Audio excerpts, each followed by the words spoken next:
Fernando, you got a big game coming up against Tulane this week. What are the things that kind of get your attention from your experience against them before? It gets my attention? Yeah, about their Tulane. D-line. Their D-line and their linebackers. They're a tough team. They're a very well put together team. They're experienced, and they come off the ball hard. They're fast, and we really got to take it to them this week. How do you feel this team matches up against Tulane overall? How we match up to Tulane? Right. I mean, like I've said before, I think we can go toe-to-toe with anybody, and we just got to prepare and game plan for them and do our job. And I think if we are fundamentally sound, we can go against them, fair, and we'll see how the outcome is this Saturday. Coach Houston said he felt like last year y'all didn't play your best against Tulane. Is that a motivating factor at all? And it's rare you get a team at home twice in a row, too, in back-to-back years. So right. Is that a motivating factor? Yeah, it definitely is. Even just last week, we didn't play our best game. And, we want to play our best every week. And we really have to step it up this week because Tulane is our first conference game.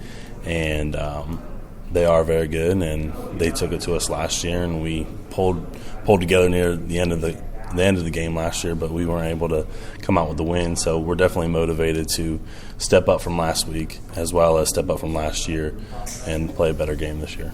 When you guys are struggling on offense, and the old saying is you don't have 5 pennies on the offensive line, you have a nickel. But do you see like one guy just makes a little error here or there's a little mistake here, and that's why? Because the problem with the offense, it looks so good at times, and then it bogs down at times. Yeah, so offense is difficult. So the O-line, there's 5 of us, but really we're one unit. Right. So we all have to be on the same page. We all have to, take the right step, go to the right person, keep our eyes disciplined. And if one of us messes up, and as one O-lineman messes up, it can trickle down the whole O-line, and it causes a train wreck, really. But it also starts with everybody else as well. So the QB, the running back, the wide receivers. So if we're not all on the same page, it's going to look like a train wreck. But when we all are on the same page, it can be a train wreck the other way. So that's why it looks like that sometimes, I would say. That's a good answer. Yeah, it was a great answer. What do you feel like the key is to getting the running game up and running a little bit? I like to put that on the O-line. It's always going to be put on the O-line. You guys are going to say it's on the O-line. We say it's on the O-line. So that's what I'm going to say. It's on the O-line. It's on us. Defensive line-wise, what do you guys got to do well to get better? This week I said to the guys that we should make every day a goal towards our common goal to win.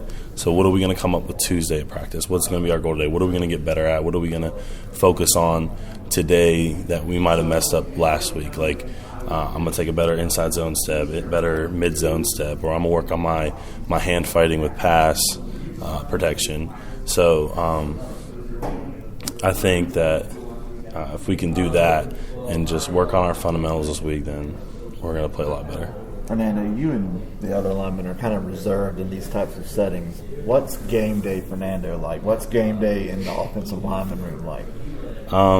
It's different with everybody. Some people like to just sit in their corner and listen to their music, and some people like to get nice and loud and rowdy. I like to stay cool, calm, and collected, I guess, until it's time to play. It is exciting, though, but you don't want to burn out beforehand. So, we go out there and we warm up, and we pretty much have a little practice for 45 minutes before kickoff. So you don't want to get all hype and crazy and, blow all your steam pretty much before the game. So sometimes before the game you might see me, I might just be a little, just chilling. But then once I want to go out there on the field, I'll be coming off the ball hard and rocking. It's Monday Night Raw. Yeah. So with Avery being out, Trent said to step in, or Avery being a little banged up, Trent said to step in a little more, play some center. How has that affected y'all's communication on the offensive line? Honestly, it's not too much different. I mean, we all communicate from right tackle to right guard to center, to left guard to left tackle.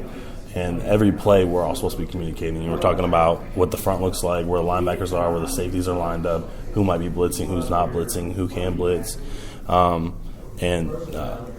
just like how we're IDing the play, who we're going to block to, which direction we're going. So every play, everyone's really talking to each other. So it doesn't really make a difference when one person's subbed out or one person goes left or right. So it's always really the same. We're always communicating with each other.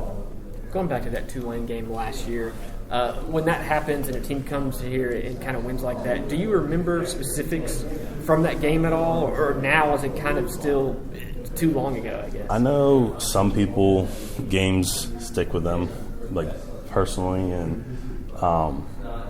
like certain things that happened in the game, or someone said something, or a one big play, or one fumble, interception, something like that. But for me, I don't really get caught up on all that because I'm always thinking, next play, next week, what am I going to get better at? What are we going to get better at? So, I remember last year, and and you bring it back up, and you bring up the score or the stats, or I'll remember it. But it doesn't really stick in my head as last